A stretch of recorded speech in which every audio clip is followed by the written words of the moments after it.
the midst of uncertainty, of the fear, and of the perceived hopelessness of the COVID-19 crisis in our community, I want to examine how the church will heed the call of Micah 6:8.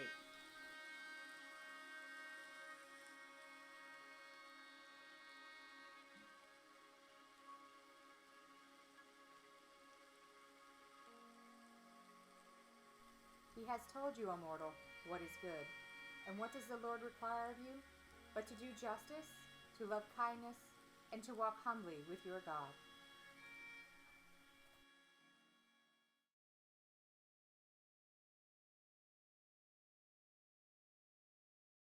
We're all the same under God's eyes. And I think part of the problem here in our country is we have different levels of people today, and that's wrong.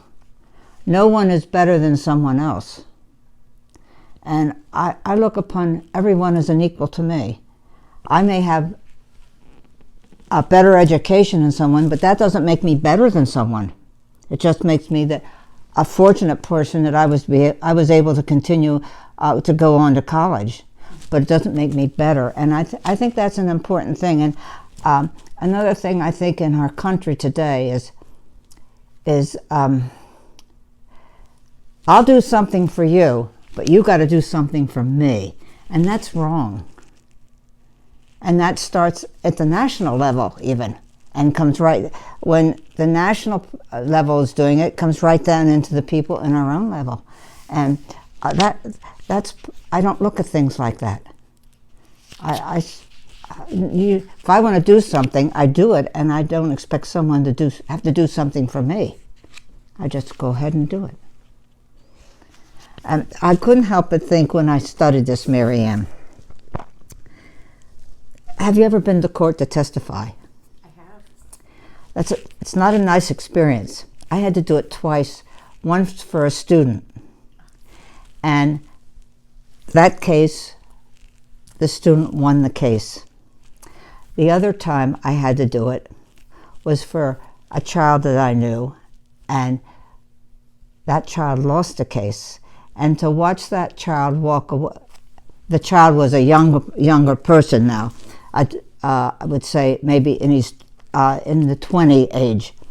And to watch that child walk away with handcuffs on was the worst thing I had ever seen in my life. And I was helpless at that point. And then I often think about that, and I think, if I go to court someday and I can't see that judge, he's in a long robe, and he turns around and it's God. Wow. And what is he going to see of me? And that says to me, I better walk the right road right here, because I don't want handcuffs on at that point. So I think that I try to walk the right road. And I would hope other people do that too. And I think that if we live as an example, other people will see that we should follow too. And that's what I try to do each day. I would hope someone would say, well, she's doing it right. Maybe I should do it too. Do you think we as a church at St. Mark's is doing our part to do justice? Oh, yes. I said this in Bible study the other day. When we got Pastor Jim, we got the right person at the right time. And I think that I've had people say to me, your church sure does a lot. And before, they didn't know us. Okay. They knew we were up here on the hill, but they did not know all that we're doing. And even some of our members have said to me, boy, we're busy. And that's a grand and glorious thing. We're doing what God wants us to do. And I'm thankful for that. Some things I can do, some things I can't do. But we have to realize that we're not all equal either. That we, at that point, because some of us have ability to do one thing and another person has ability to do another thing. And more people are getting involved. And that's a wonderful thing. And this food that we're doing, it's for everyone. We don't say, do you have the money to pay for it? We don't ask them, do they live in a poor section of the town, or do they have money, or any questions. We just do it because that's the right thing to do.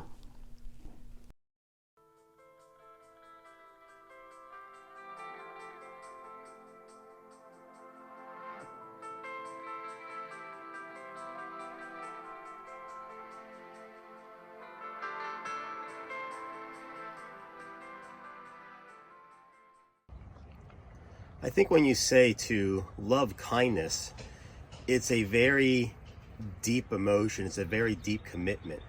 It's not just holding the door for someone when you go into the grocery store or letting the car go in front of you on the highway, but it's much deeper than that. It's a Christ-centered feeling of being unselfish, not worrying so much about yourself, but rather sacrificing your own interests, sacrificing your own well-being sometimes, sacrificing your own finances to help someone else out, to show kindness to them, doing things that absolutely do not benefit you, and in fact they're probably an inconvenience to you, but you do them because it's what Christ wants you to do.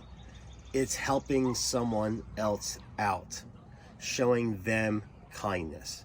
So it's a very deep act. It's also very deep emotion. Some examples I can think of is when someone is asking you to do something and it's inconvenient to you. You don't have time for it.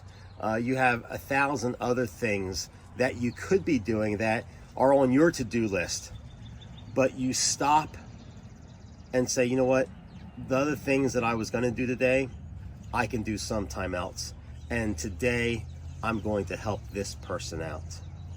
And the same thing comes with generosity. You know, we all have very tight budgets, but when you see someone in need, it's like, you know, I was going to use this money for something else, but they really need it today. So I'm going to put my plans on hold and give it to them so that they can benefit from it. That's what I think this kind of loving kindness is all about. It's doing things that are inconvenient, that are detrimental maybe to yourself, sacrificial, but doing it because that's what Christ would want you to do for these people or for this situation.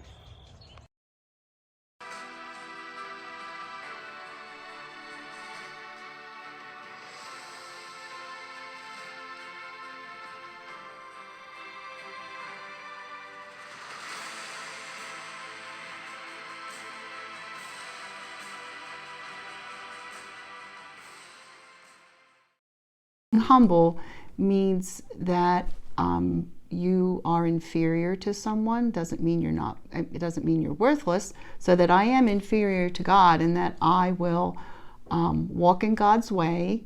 And when He speaks to me, I will try my best to obey what He has asked me to do. I believe that humbly also means I'm allowed to question it, but ultimately I would try to obey it to the best of my ability.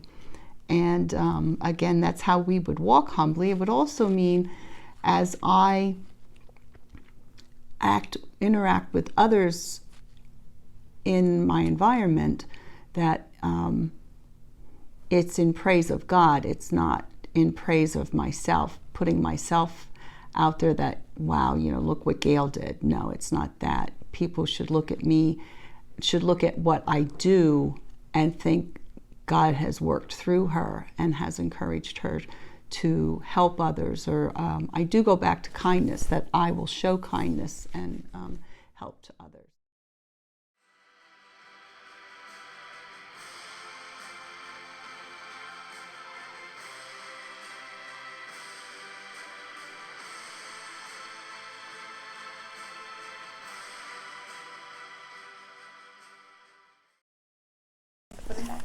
MaryAnn, I'm a saver of sayings.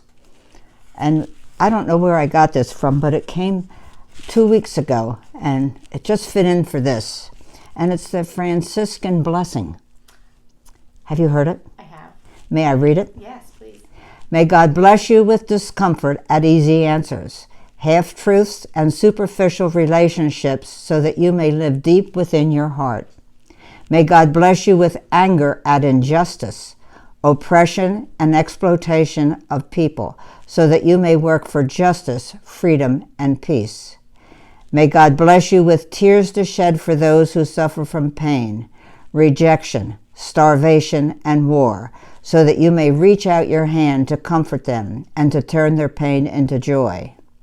And may God bless you with enough foolishness to believe that you can make a difference in this world, so that you can do what others claim cannot be done.